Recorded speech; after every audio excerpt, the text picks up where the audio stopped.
Not only do exceptional pieces of jewelry have a way to fascinate us with their beauty, but they also capture our imagination.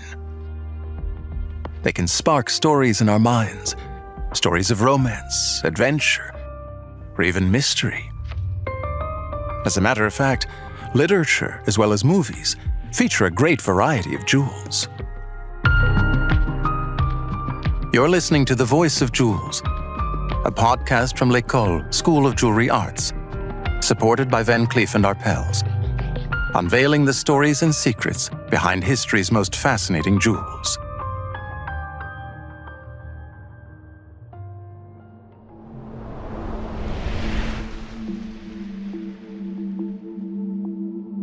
Imagine a story at times tragic, yet at other times magical, with a lost diamond as its common thread. A blue diamond standing for hope and fortune, love and special feelings. Do you know what I'm talking about? The heart of the ocean, the jewel at the core of the Titanic movie's plot. But the heart of the ocean is a fictitious jewel, which was inspired by a real jewel and an equally famous diamond, the Hope Diamond. November 1958.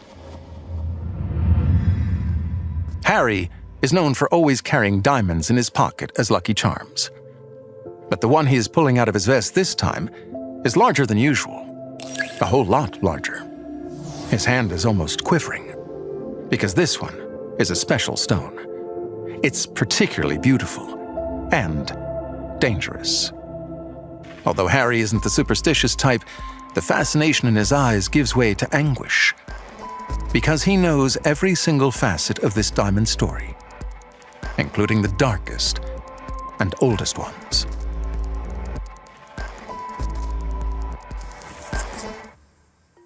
September 1812, London. A 45.5 carat diamond of an exceptional size appears as if by magic in the shop of Daniel Eliasson, a precious stones merchant. A renowned lapidary has sketched and described the stone as being an exceptionally fine, yet very odd, dark blue diamond.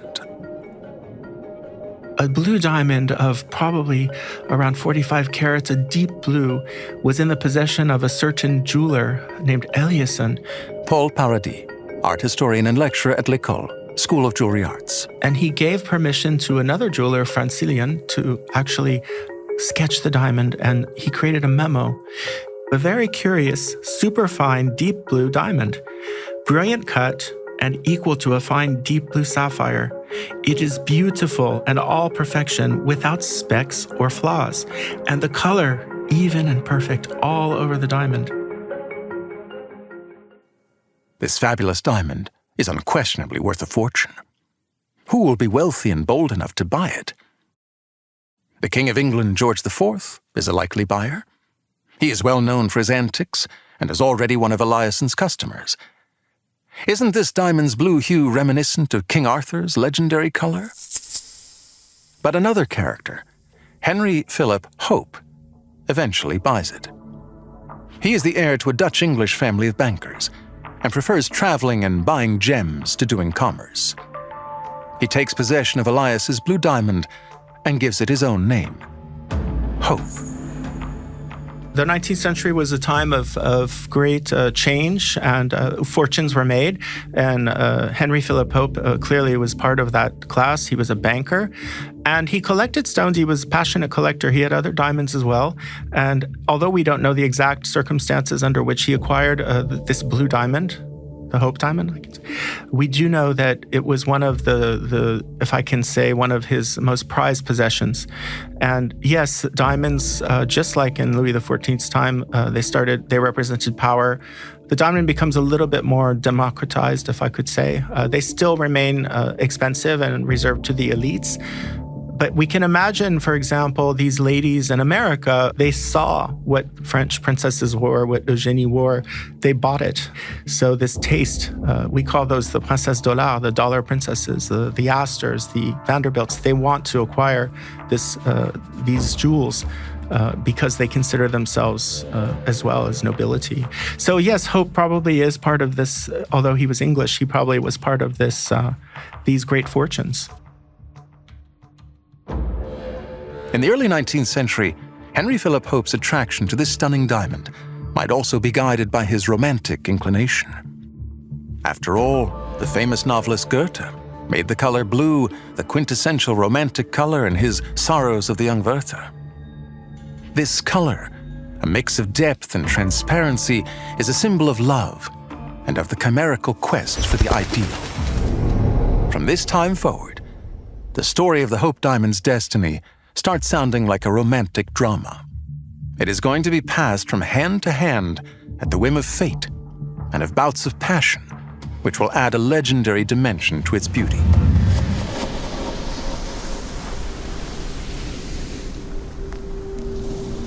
The jewel stays within Henry Philip Hope's family after his death in 1839, and eventually gets handed down to Frances Pelham Clinton Hope. But Francis is smitten with May Yohe, a beautiful American singer for whom he squanders his money and ends up penniless. He then has no other choice but to sell the Hope diamond to a jeweler. May leaves him, and so does the diamond, which is taken to America. But the Hope's new owner goes bankrupt as soon as he arrives in the New World.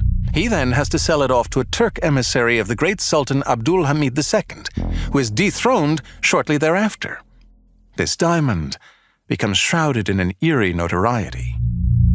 As the Hope is featured in the Cartier jewelry collection in New York City, the Washington Post publishes an article titled, "The Hope Brings Bad Luck to All Its Owners." Well, we know the etymology of the word for diamond in English comes from the Greek adamas, which means invincible. And we know, for example, Pliny the Elder, the great Roman historian, he wrote about the diamond is invincible, and it's one of the most precious products that the earth has to offer. And of course, in the Indian, let's say, mythology, the diamond is actually associated with a god figure called Indra. And Indra held in his hand sort of a sword that was lightning with diamonds on the end. And he could chase ignorance. So it was considered a powerful tool. So there's all of these reasons why diamonds are considered powerful.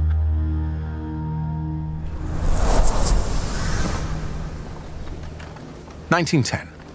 Harry Winston is only 14. His and the Hope's trajectories haven't met yet, but their destinies are about to. At Cartier's on Fifth Avenue, Evelyn Walsh McLean is under the diamond spell, and her husband is none other than the heir to the Washington Post's owners. Evelyn has a taste for lovely stories and seemingly for risky business as well. She and her husband purchased the Hope. They, however, have a clause added into the contract they signed with the jeweler. Should any fatality occur within the 6 months following the transaction, Cartier agrees to replace the diamond.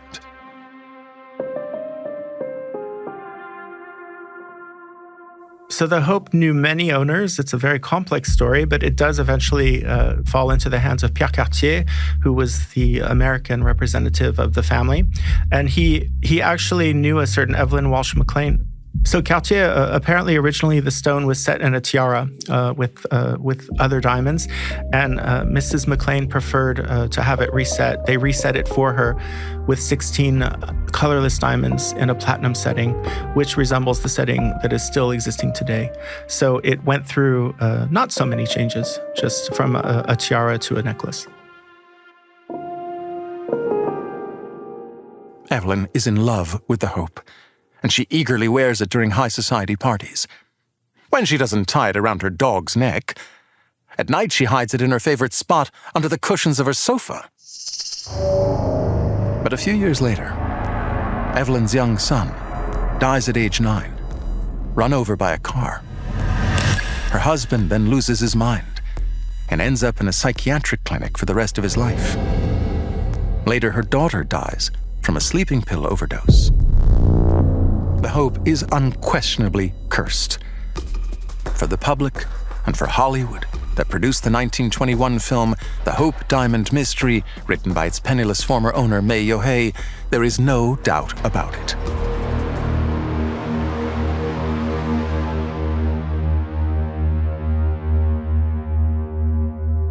Harry puts the diamond down on his desk. He sighs. Evelyn McLean became his friend in her older days. Born to Ukrainian immigrants, he is now the greatest diamond dealer of his time. He, Harry Winston, king of diamonds, the jeweler of stars, has designed jewelry for the likes of Elizabeth Taylor and Jackie Kennedy.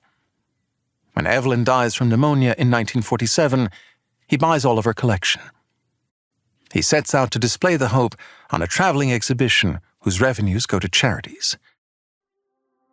Today, the time has come for Harry to express his gratitude towards his adoptive country. He has decided to donate the hope to the Smithsonian in Washington, D.C. He gently picks up the large diamond and slips it into a craft paper envelope with a $2.44 stamp on it. Harry never bought into that curse business. But better safe than sorry, they say. Thus the hope travels one last time, by post, inside a plain envelope, with a mere fragile written on it. Voice of Jewels is a podcast from L'École, School of Jewelry Arts, supported by Cleef Arpels, with Paul Paradis, art historian and lecturer at L'École, School of Jewelry Arts. Written by Quenehen and Aram Kebabdjian, performed by Edoardo Ballerini, and produced by Bababam.